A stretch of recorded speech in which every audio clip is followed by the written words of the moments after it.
are the places that you need to visit. In fact, microfinance organizations are using it very extensively, where in fact names and addresses and place of the people are given. These are the people that you need to visit tomorrow. This is the total outstanding in their name.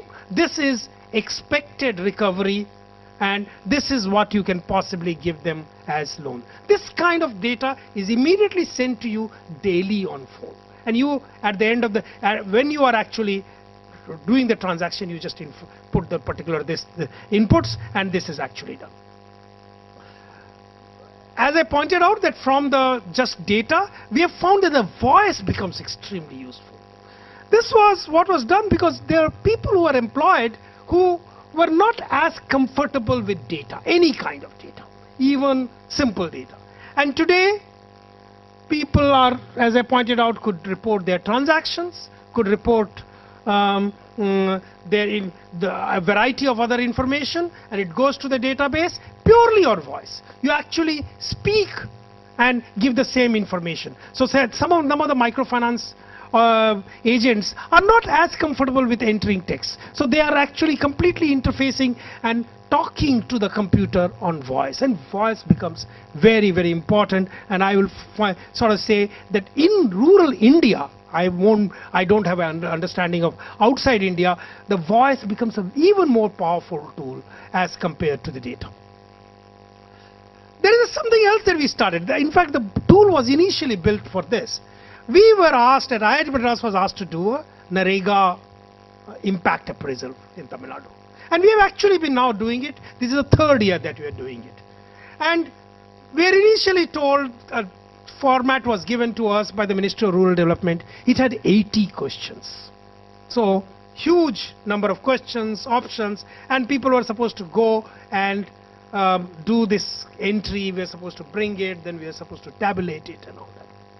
What we actually did is that converted this whole questionnaire onto the mobile phone.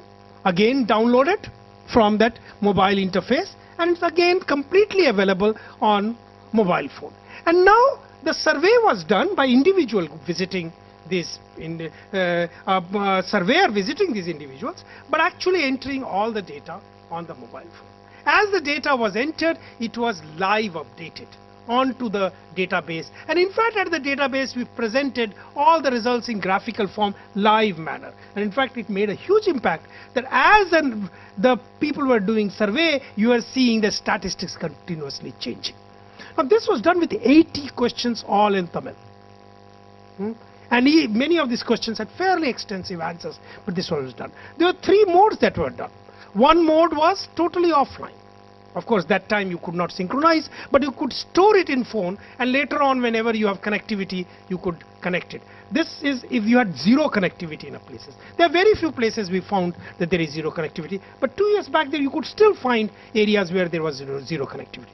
Then you come to an area where there is GPRS connectivity, and then the whole synchronization actually takes place. And if there is no GPRS connectivity, we actually have found a way by which a series of SMS, and we have developed a nice tool on top of it with the automatic repeat request being done, and the data gets synchronized.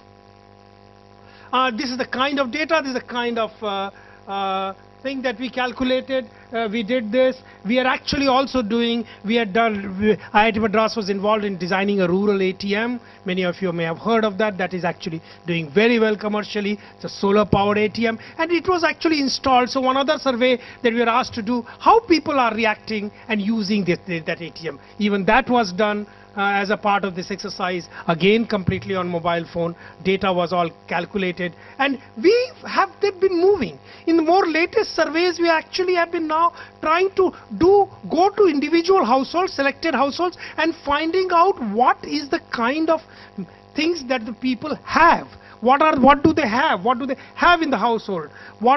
So all kinds of data collection is actually getting done, and we have periodically come out with our reports of this Narega good and not so good points. Some things implemented extremely well, some things not implemented. The strength, for example, the biggest strength that we found is repeatedly slightly older people and women in particular saying, I don't have to go out of the village to get work.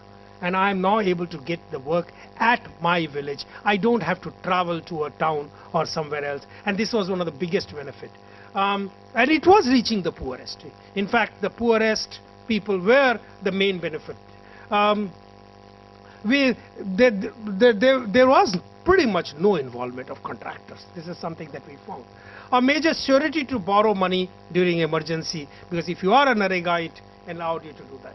But there were weaknesses. There are places where job cards were not issued, but remained with Panchayat. There was work output almost same, but wages paid were differential. There are different places. Hamlet-wise job rotation was not done properly. So there are weaknesses also. But point that was there, that because we had people now going around with mobile phone and just conducting on-spot surveys, and that helped a lot in getting the data and even carrying out some of the corrections. The second major initiative that we took was in banking. And it started with mobile payments. Many of you probably know that I am the chairman of Mobile Payment Forum of India. And with lots of efforts, we have been able to actually get mobile banking, where you can get your balance inquiry, you can do your transactions, you can pay somebody, you can receive money totally using mobiles. We have been pushing that. It has been hard.